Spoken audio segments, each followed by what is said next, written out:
નમસ્કાર વિદ્યાર્થી મિત્રો, આજે આપણે ધોરણ 11 માં નવા ચેપ્ટરની શરૂઆત કરી છે. ચેપ્ટર નંબર 10 જેનું નામ છે કોષ ચક્ર અને કોષ વિભાજન. તો વિદ્યાર્થી મિત્રો, કોષ શું છે તે આપણે આગળના પ્રકરણમાં ચર્ચા કરી ગયા. તેને કોષમાં કઈ કઈ રચના આવેલી છે, બરાબર. કોષમાં જે કોષ કેન્દ્ર આવેલું છે તેની ફરતે કોષ કેન્દ્ર પટલની હાજરી તેમજ ગેરહાજરીને આધારે તેમજ કોષની અંદર અંગિકાઓ હાજર છે કે નથી હાજર તેને આધારે આપણે કોષને સુકોષ કેન્દ્રીય કોષ અને આદિકોષ કેન્દ્રીય કોષમાં વિભાજિત કરેલો હતો તે આપણે ચર્ચા કરી ગયા હતા, બરાબર ને વિદ્યાર્થી મિત્રો. તો હવે વાત આવી કે તમે આપણી આજુબાજુ તમે નજર ફેરવો તેમજ આપણે ખુદ આપણી અંદર પણ નજર ફેરવી તો આપણે બધા સજીવો કેવા છીએ? બહુકોષીય સજીવો છે.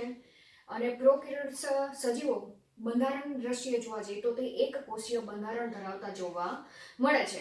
તો હવે વાત આવી કે જે બહુકોષીય સજીવો છે કે નું નિર્માણ કઈ રીતે થયું હશે, બરાબર, કે તેઓ પોતાનું કઈ રીતે બહુકોષીય રચના તૈયાર થઈ છે તેના શરીરમાં. તો આપણે થોડીક તેના વિશે ચર્ચા કરવા જઈએ કે જે કોષ બહુકોષી સજીવો તે ભલે કદમાં મોટા હોય કે નાના હોય, પરંતુ તેનો ઉદ્ભવ કે તેનું અસ્તિત્વ એક જ કોષમાંથી ચાલુ જોવા મળે છે, કે એક જ કોષમાંથી બહુકોષીય સજીવ દેહનો ઉદ્ભવ થતો જોવા મળે છે. તો ફોર એક્ઝામ્પલ આપણી વાત કરી તો આપણે મનુષ્યની જ આપણે પહેલા વાત કરી કે મનુષ્યનો ઉદ્ભવ માતાના ગર્ભમાં બાળકનો જન્મ કઈ રીતે થાય છે. તો આટલી માહિતી તો તમે આગળના ધોરણમાં પણ ભણી ગયા છો કે અંડકોષ હોય માદાનો, બરાબર, આ માદા છે. એવી જ રીતના નર હોય એ નરનો શુક્રકોષ હોય, બરાબર. જ્યારે ફલનની પ્રક્રિયા થાય ત્યારે ફલનની પ્રક્રિયા દરમિયાન આ બંને કોષો એ એકબીજા સાથે જોડાય છે ત્યારે ફલિતાંડ બનવાની પ્રક્રિયા થાય છે, બરાબર. ફલિતાંડ એટલે એક કોષીય રચના તૈયાર થાય છે બંનેના જોડાવાથી. આ ફલન દરમિયાન તમારે યાદ રાખવાનું શું થાય છે? બંને જોડાય છે, બરાબર. અને જોડાઈ ગયા બાદ જે એક કોષીય રચના તૈયાર થાય છે તેને ફલિતાંડ કહે છે, અથવા તો તેને યુગ્મન જ કહેવામાં આવે છે. અથવા તો ઇંગ્લિશમાં બોલવું હોય તો તેને ઝાયગોટ તરીકે ઓળખવામાં આવે છે. શેના તરીકે? ઝાયગોટ. તમારા બધા શબ્દ તમારે યાદ રાખવાના છે. હવે કઈ રીતે અંડકોષ બને છે, કઈ રીતે શુક્રકોષ બને છે, આ બધા કોણ છે? જન્યુકોષો કહેવાશે. શું કહેવાશે તેને? જન્યુકોષો, બરાબર. આ પણ શું છે? અંડકોષ જન્યુકોષો છે. જન્યુકોષો હંમેશા કેવા હોય છે? એકકીય હોય છે, બરાબર, કે જેમાં રંગસૂત્રની સંખ્યા કેવી જોવા મળે છે? અડધી જોવા મળે છે. જેમ કે થોડીક માહિતી આપણે ચર્ચા કરી નાખી, કારણ કે આની સમગ્ર ડિટેલ માહિતી આપણે ધોરણ 12 માં તો ચર્ચા કરવાની છે કે કઈ રીતે જન્યુઓના નિર્માણની પ્રક્રિયા માદાની અંદર થાય છે તેમજ નરની અંદર શુક્રકોષ કઈ રીતે બને છે તે ચર્ચા આપણે 12મા ધોરણમાં કમ્પ્લીટ ચર્ચા કરવાની છે. કદાચ તમારે અત્યારે પણ જોવું હોય તો મારા 12મા ધોરણના વિડીયો છે તેમાં ચેપ્ટર નંબર 3 છે તે થોડુંક તમારે વિડીયો જોઈ લેવાના, બરાબર, તો તમને થોડુંક રિવાઇઝ થઈ જશે. હવે વાત આવી કે જે કોષ હોય દ્વિકીય કોષ હોય એ દ્વિકીય કોષ હંમેશા એટલે કે દેહી કોષ એ હંમેશા તેની અંદર રંગસૂત્રની સંખ્યા જોવા જાય તો 46 રંગસૂત્ર જોવા મળે છે, એટલે કે 23 જોડ રંગસૂત્રની હાજરી હોય છે. પણ જન્યુની અંદર કે જે જન્યુ કોષો હોય છે તેની અંદર દૈહિક કોષો કરતા રંગસૂત્રની સંખ્યા અડધી જોવા મળે છે, એટલે કે 23 જ જોવા મળશે, બરાબર. જોડ નહીં જોવા મળે પણ કેટલા જોવા મળશે? 23 રંગસૂત્ર જોવા મળશે. તો અહીંયા આપણે લખવા જઈએ તો આના 23 રંગસૂત્ર, આના 23 રંગસૂત્ર, બરાબર, એ બંને જોડાશે ત્યારે ફલિતાંડની અંદર 46 રંગસૂત્ર જોવા મળશે. 46 રંગસૂત્ર એટલે કે 23 જોડ કહેવાશે તેને, બરાબર, જેને 2n તરીકે આપણે લખીએ છીએ. તો હવે આ જે ઝાયગોટ કે ફલિતાંડ બનેલો છે એ ફલિતાંડમાંથી બહુકોષીય સજીવ દેહના નિર્માણની પ્રક્રિયા થતી જોવા મળે છે. હવે કઈ રીતે થાય છે એ જ આપણે આ ચેપ્ટર જોવાનું છે, બરાબર. તો એક કોષ છે, માનો કે હવે આ શું છે? માતૃકોષ છે. એ માતૃકોષ પોતે બે પ્રક્રિયામાંથી પસાર થશે. માતૃકોષ કઈ બે પ્રક્રિયામાંથી પસાર થાય છે? કોષ વૃદ્ધિ અને પ્રજનનમાંથી પસાર થાય છે. પ્રજનન એટલે કે એક પ્રકારનું વિભાજન, તમારે શબ્દ યાદ રાખવાનો, બરાબર. માતૃકોષ ફોર એક્ઝામ્પલ ફલિતાંડ છે, બરાબર. ફલિતાંડ એ બે પ્રક્રિયામાંથી પસાર થાય છે. કોષની વૃદ્ધિ, સૌપ્રથમ તો તે પોતાના કોષની વૃદ્ધિ કરશે એટલે કોષના કદમાં વધારો કરશે, બરાબર. ત્યારબાદ તે પ્રજનનની પ્રક્રિયા કરે છે એટલે કે વિભાજનની પ્રક્રિયા કરે છે. એ વિભાજન દરમિયાન બે સરખા બાળકોષો તેમાંથી ઉત્પન્ન થાય છે. એટલે એક માતૃકોષ વિભાજનની પ્રક્રિયાને અંતે બે બાળકોષોના નિર્માણની પ્રક્રિયા કરે છે. કઈ રીતે યાદ રાખશો, બરાબર. સેન્ટેન્સ કઈ રીતે યાદ રાખશો કે માતૃકોષ વિભાજનની પ્રક્રિયાને અંતે વિભાજનની ક્રિયાને અંતે બે બાળકોષોમાં વિભાજન પામે છે, બરાબર. પામે છે. ખ્યાલ આવી ગયો? તો એક કોષમાંથી, જે કોષમાંથી બે બાળકોષો ઉત્પન્ન થાય છે, બરાબર, તો તે કોષને માતૃકોષ કહેવાશે. પછી તે XYZ કોઈ પણ કોષ હોય, બરાબર. તો હવે આ રીતે આ જે બે કોષ બનેલા છે, હવે આ બંને કોષ છે એ બંને કોષ પણ સેમ આ જ તબક્કામાંથી પસાર થશે. કયા તબક્કામાંથી? કોષની વૃદ્ધિમાંથી પસાર થશે અને પછી તે વિભાજનની પ્રક્રિયા કરશે અને વિભાજનની પ્રક્રિયાને અંતે દરેક કોષમાંથી નવા બે બાળકોષો ઉત્પન્ન થાય છે. તો અહીંયા આપણે ફરીથી જો તેની આકૃતિ કરવી હોય તો કઈ રીતે કરશું? હવે આ બાળકોષો ઉત્પન્ન થયા છે, બરાબર. હવે આ બાળકોષો માતૃકોષ તરીકે વર્તશે, બરાબર. માતૃકોષ તરીકે તે પોતાને સંખ્યામાં વધારો, હવે એ આપણે આગળ ચર્ચા કરશું કે કઈ રીતે બે બાળકોષો ઉત્પન્ન થાય છે, બરાબર. એનો આખો કન્સેપ્ટ આપણે પાછળ ચર્ચા કરી છે. પણ આપણે કઈ રીતે બહુકોષી સજીવના નિર્માણની પ્રક્રિયા થાય છે ને એ કન્સેપ્ટ આપણે મગજમાં ફીટ કરી લઈએ. હવે આ બંને ઉત્પન્ન થયેલા બાળકોષો છે તે માતૃકોષ તરીકે વર્તે છે અને વિભાજનની પ્રક્રિયાને અંતે નવા બે બાળકોષો સર્જન કરે છે, બરાબર. તો અહીંયા તમે જોશો તો એક માતૃકોષ છે, બરાબર. ફલિતાંડ હતો, એમાંથી બે બન્યા, બે માંથી ચાર બન્યા. ફરીથી આ બંને બાળકોષો એ માતૃકોષ તરીકે વર્તશે, આ પણ માતૃકોષ તરીકે વર્તશે. સેમ એ રીતે આ કોષ પણ માતૃકોષ તરીકે વર્તશે, આ પણ માતૃકોષ તરીકે વર્તશે, બરાબર. તો ફરીથી તે કોષ વૃદ્ધિમાંથી પસાર થશે અને વિભાજનની પ્રક્રિયા કરશે. તો આ માતૃકોષમાંથી ફરીથી બે બાળકોષો ઉત્પન્ન થશે. સેમ એ રીતે આમાંથી પણ બાળકોષો ઉત્પન્ન થશે, આમાંથી પણ બાળકોષો ઉત્પન્ન થશે, આમાંથી પણ બાળકોષો ઉત્પન્ન થશે. તો અહીંયા તમે જોશો તો ટોટલ કેટલા થયા? 2 4 6 અને 8. તો આ રીતે આપણે લખવા જઈએ તો એકમાંથી કેટલા બને છે? 2 બને છે, 2 માંથી 4 બને છે, 4 માંથી 8 બનશે, 8 માંથી 16 કોષો બનશે, 16 માંથી 32 કોષો બનશે. તો આ રીતે કોષોનો સમૂહ ભેગો થાય છે, બરાબર. અને કોષોનો સમૂહ ભેગો થાય જેને આપણે શું કહીએ છીએ? પેશી કહીએ છીએ, બરાબર. હવે પેશી બની ગયા બાદ એટલે કે પેશીની વ્યાખ્યા જે છે કોષોના સમૂહને પેશી કહે છે. હવે જે કોષો ભેગા થયા છે તેમાંના અમુક કોષો વિભેદનની પ્રક્રિયામાંથી પસાર થશે, બરાબર. એટલે કે અમુક કોષો એ ચોક્કસ કાર્ય સાથે સંકળાશે અને ત્યાં પણ તે કોષ વિભાજનની પ્રક્રિયા કરશે, એટલે કે વિકાસની પ્રક્રિયાનો તબક્કો ચાલુ થશે.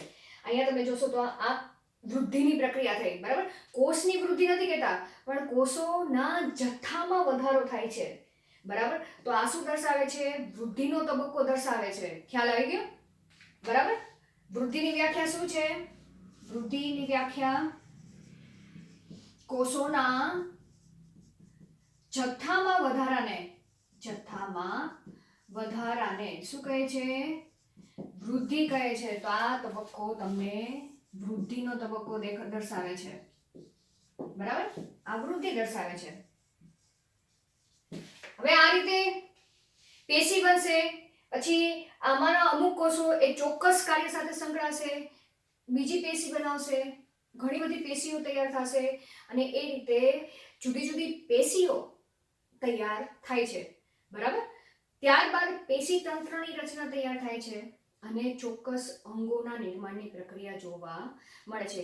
જેમ કે આપણા શરીરની અંદર ની ચર્ચા કરી, બરાબર. જે બીજા બધા પ્રાણીઓની ચર્ચા કરવા જાઓ તો તમે થોડા કન્ફ્યુઝ થશો.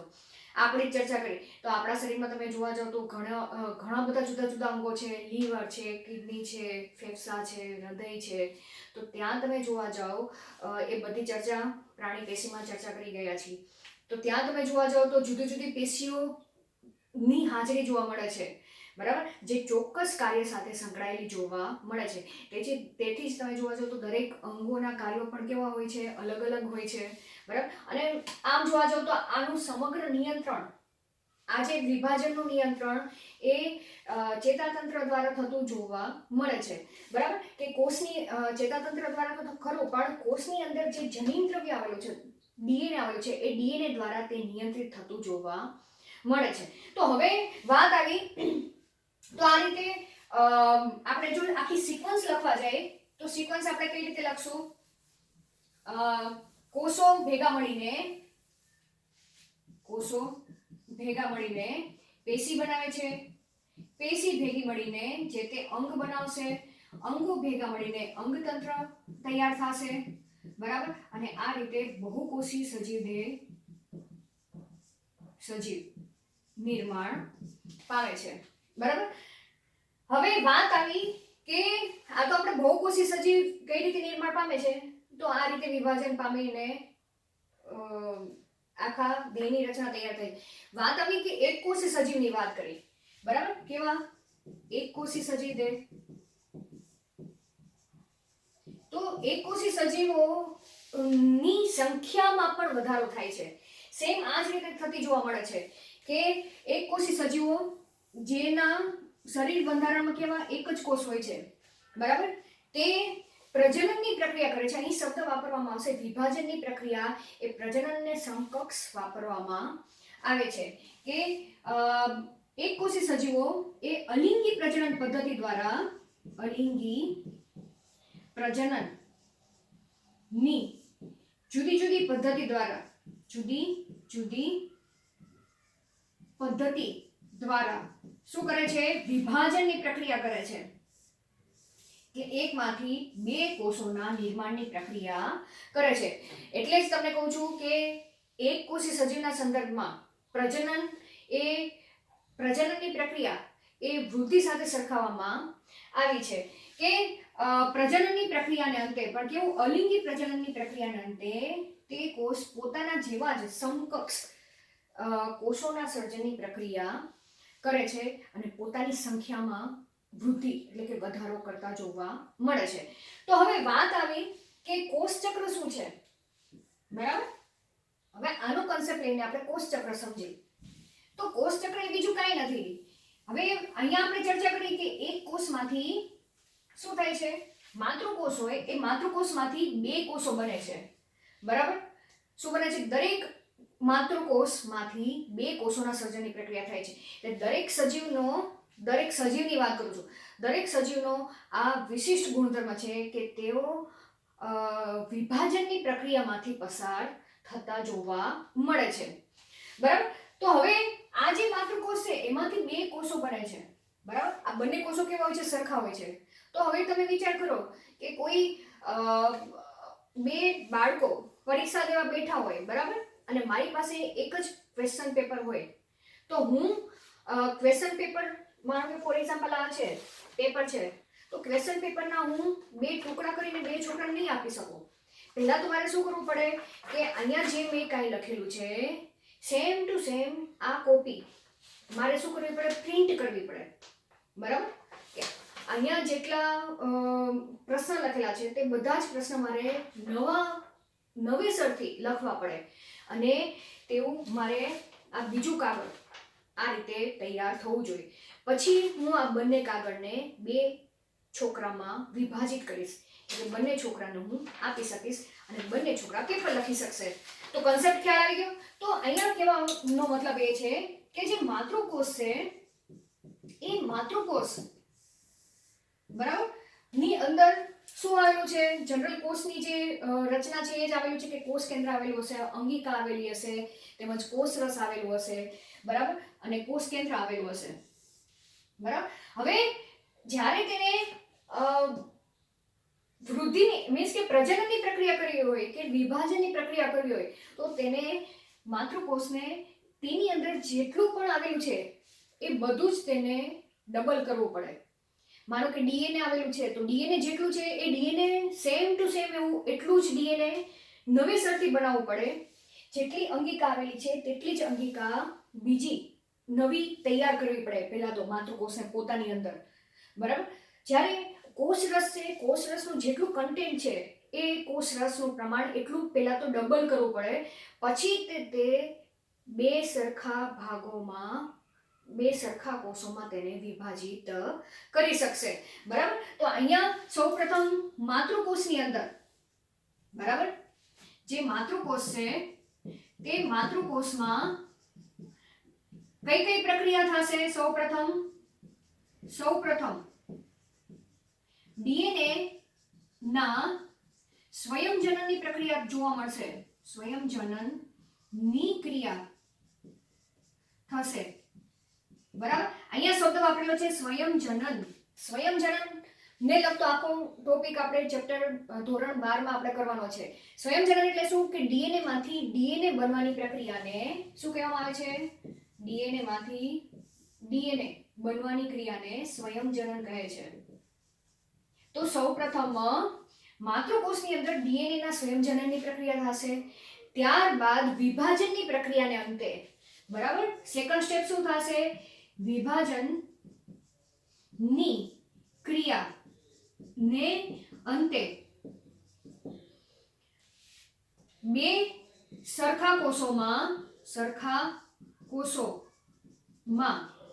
તેનું શું થશે? વિભાજન થશે, વિભાજન જોવા મળશે, બરાબર. તો એમ સમજી લો કે ચલો આ કોષ છે, આ માતૃકોષ છે. સૌપ્રથમ તેની કોષ કેન્દ્રમાં આવેલું જે ડીએનએ છે એ ડીએનએ ડબલ બનાવી નાખ્યું. તેના સિવાય અન્ય ઘટકો તરીકે જેટલી અંગિકા છે, કોષ રસ છે, તે બધું ડબલ બની ગયું તો કોષનું કદ શું થશે? વધશે. એટલે કોષ વૃદ્ધિ થવાની પ્રક્રિયા થશે. તો મેં અહીંયા તમને કોષ નાનો દર્શાવેલો છે. હવે કોષની શું થયા? કોષ વૃદ્ધિ થઈ, કારણ કે બધું જે કન્ટેન્ટ હતું તે કેવું થઈ ગયું છે? ડબલ થઈ ગયું છે હવે, બરાબર. ત્યારબાદ વિભાજનની પ્રક્રિયાને અંતે માતૃકોષ એ બે બાળકોષોમાં વિભાજિત થશે, બરાબર. એટલે આની અંદર જેટલું કન્ટેન્ટ આવેલું છે, બમણી સંખ્યામાં આવેલું છે, એ કન્ટેન્ટ અડધું ડિવાઈડ થઈ જશે, બરાબર. એટલે કે હવે આ બંને બાળકોષો છે એ બાળકોષોમાં જે કંઈ પણ છે તે બધું જ માતૃકોષ જેવું જોવા મળશે, બરાબર. માનો કે અહીંયા 2n છે રંગસૂત્ર, તો આમાં પણ આ કોષ વૃદ્ધિ દરમિયાન રંગસૂત્ર કેટલા થયા હશે? 4n થયા હશે, બરાબર.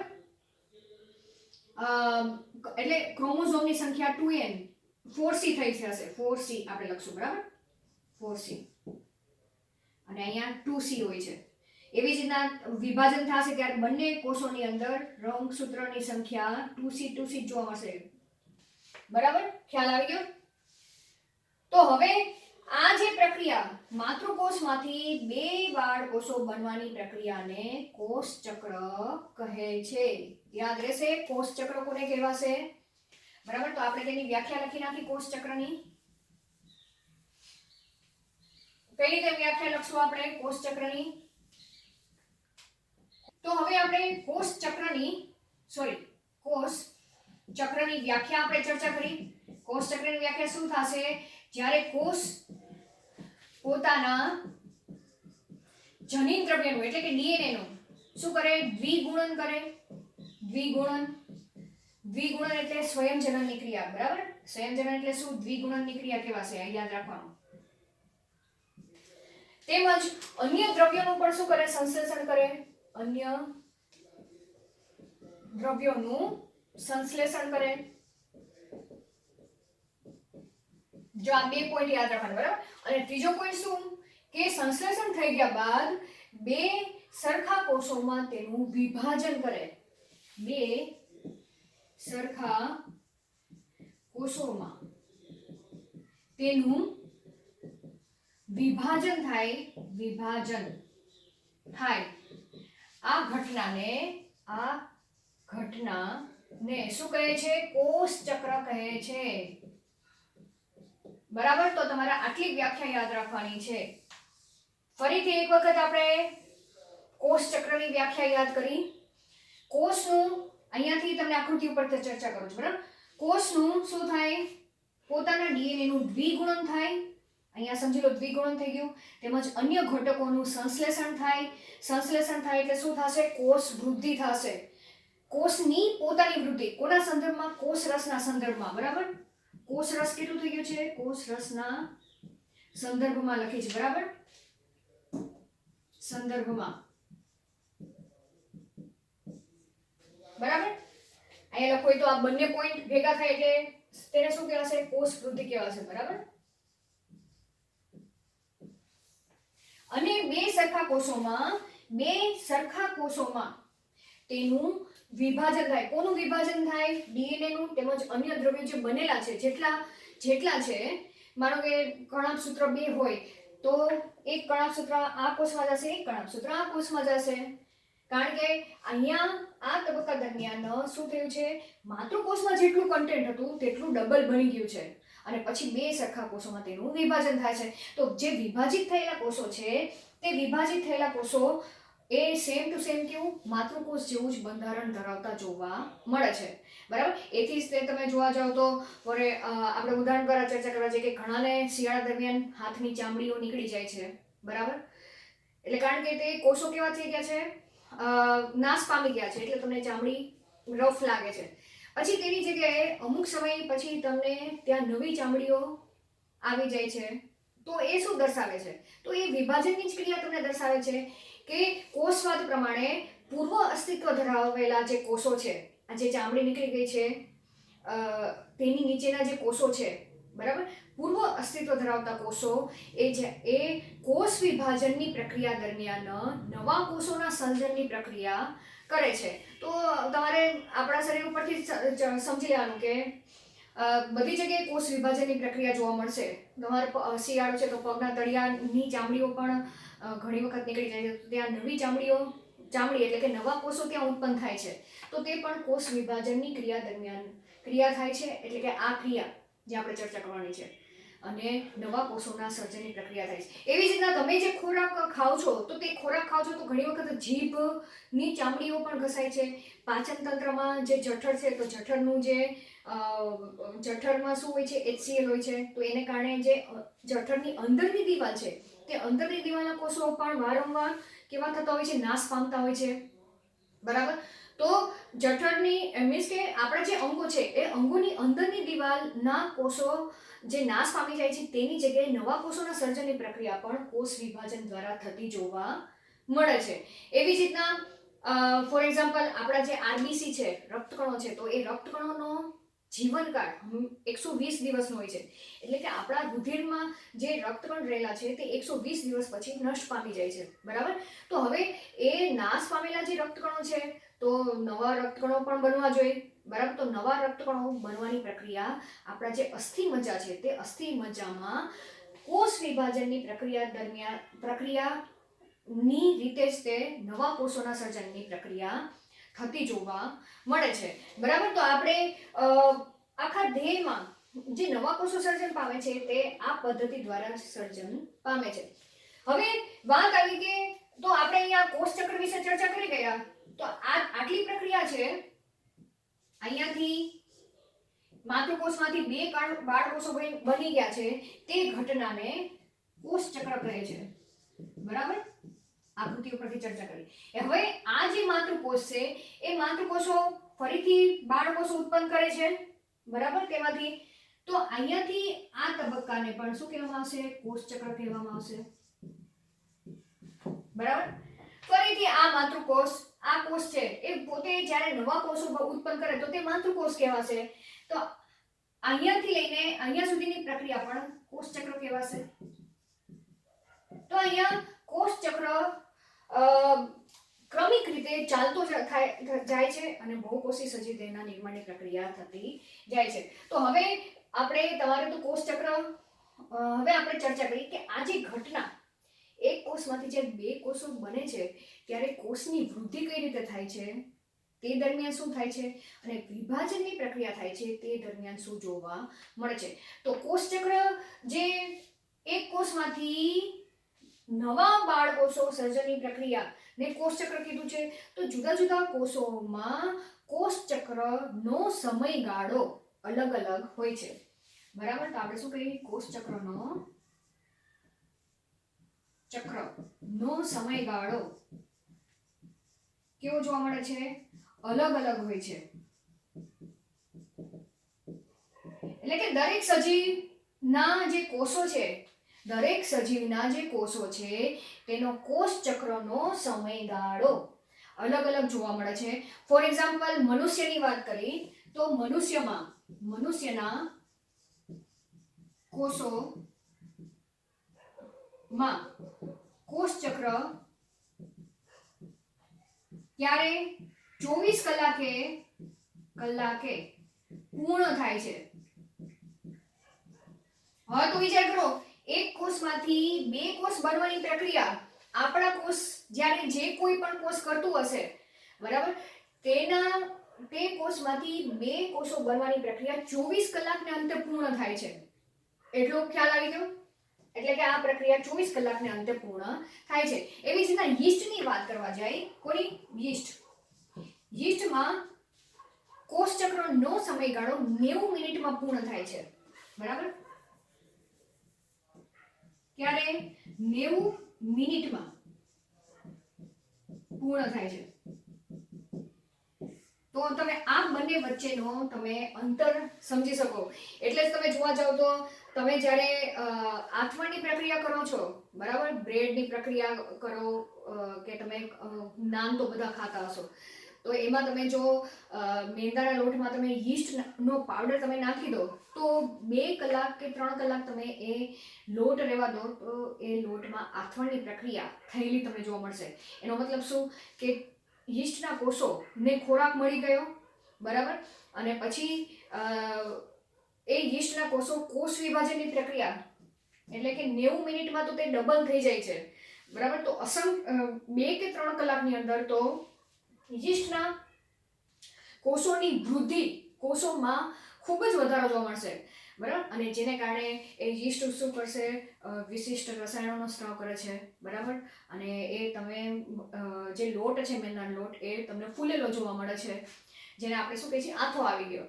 તો હવે આપણે મેઇન મુદ્દા ઉપર ચર્ચા કરી કે કોષચક્ર આ પ્રક્રિયા 2 તબક્કામાં પૂર્ણ થાય સમજવા માટે આપણે વાત કરી છે. કારણ કે આ જે આખી પ્રક્રિયા છે એ પ્રક્રિયા તો કોષની અંદર કેવી થાય છે સળંગ જોવા મળે છે કે એકમાંથી 2 પ્રક્રિયા છે એ સળંગ જોવા મળે છે. પણ આપણે જે અભ્યાસ કરવો છે બરાબર એ અભ્યાસ કરવામાં સરળતા રહે તેના માટે આપણે કોષચક્રને 2 તબક્કામાં વિભાજિત કરવામાં આવેલો છે. તો આપણે તે તબક્કા વિશે થોડીક ચર્ચા કરી નાખીએ.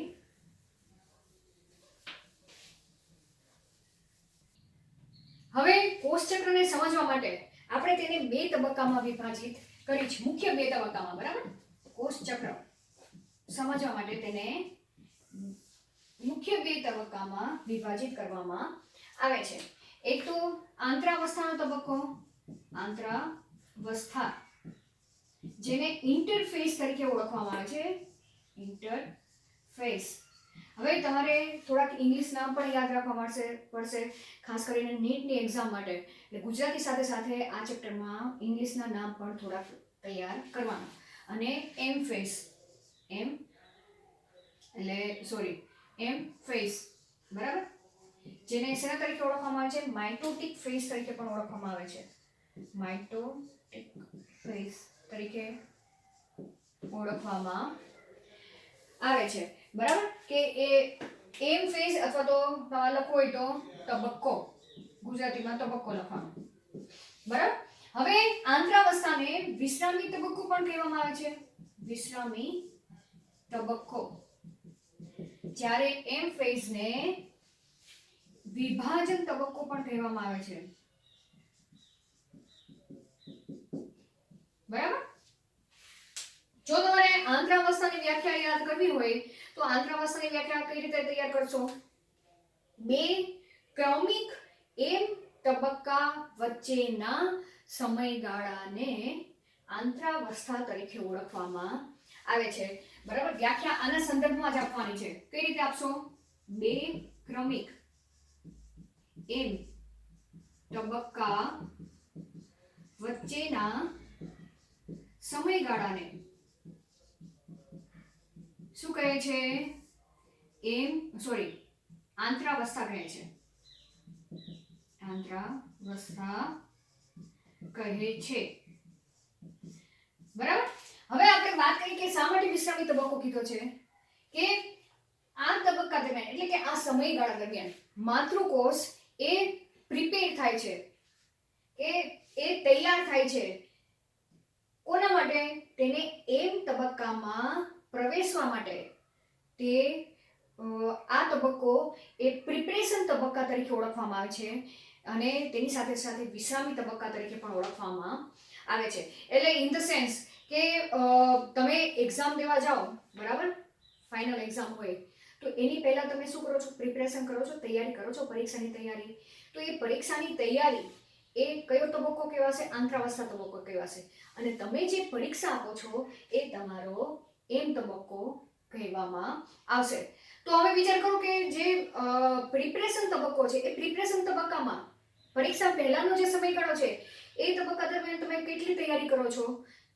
કે તમારે જે પેપર દેવાનું છે, ફાઇનલ પરીક્ષા તો તમારી 3 કલાકની હોય છે, બરાબર? હવે એ 3 કલાકની પરીક્ષા માટે તમે આખું 6 મહિના કે 7 મહિના ફૂલ તૈયારી કરો છો, આખી બુકની તૈયારી કરો છો, એની દરેકે દરેક ચેપ્ટર તમે પ્રિપરેશન કરો છો.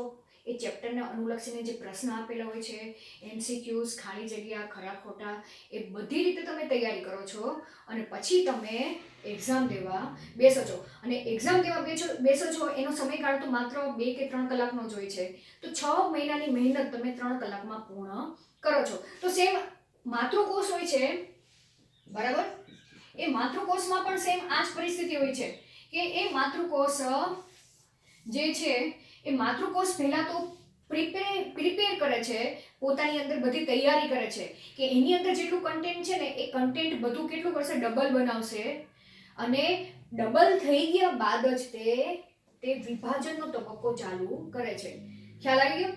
એટલે કે બે સરખા ભાગોમાં તે વિભાજન પામે છે, બે સરખા કોષોમાં વિભાજિત થાય છે. તો અહીંયા વિશ્રામી તબક્કા દરમિયાન તમે લખી શકો કે આ તબક્કા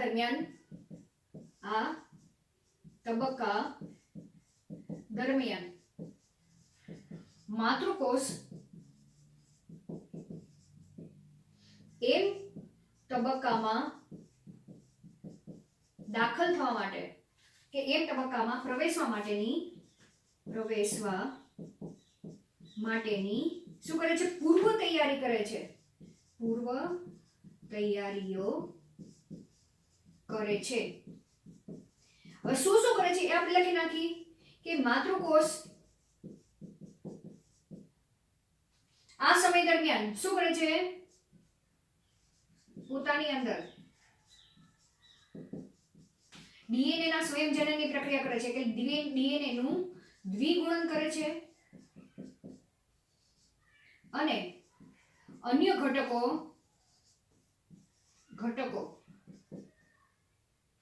ના સંશ્લેષણની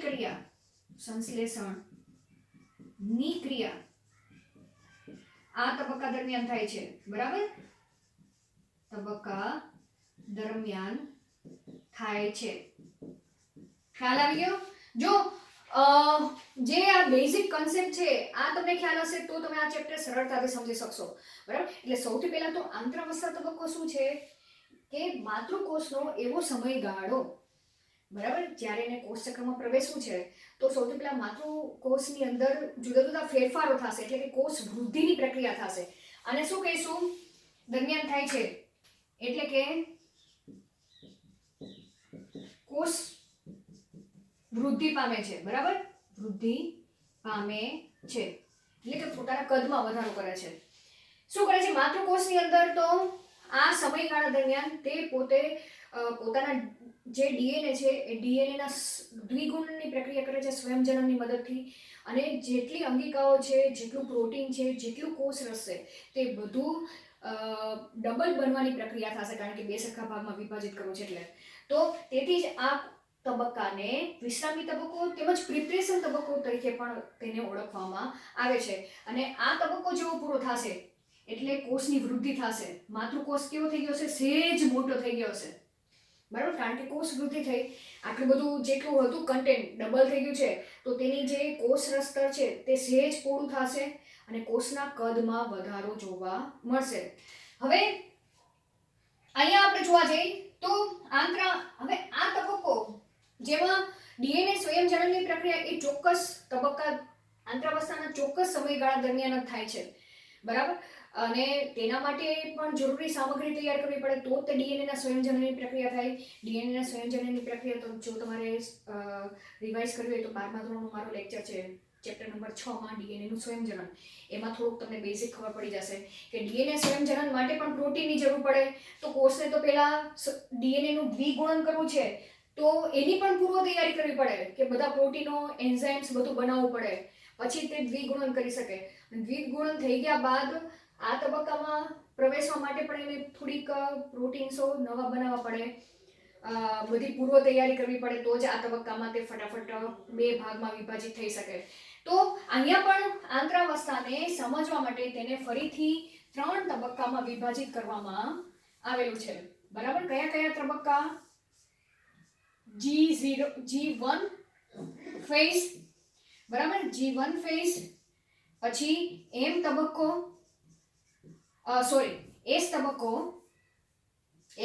તબક્કો, અને G2 તબક્કો. હવે આ શું છે?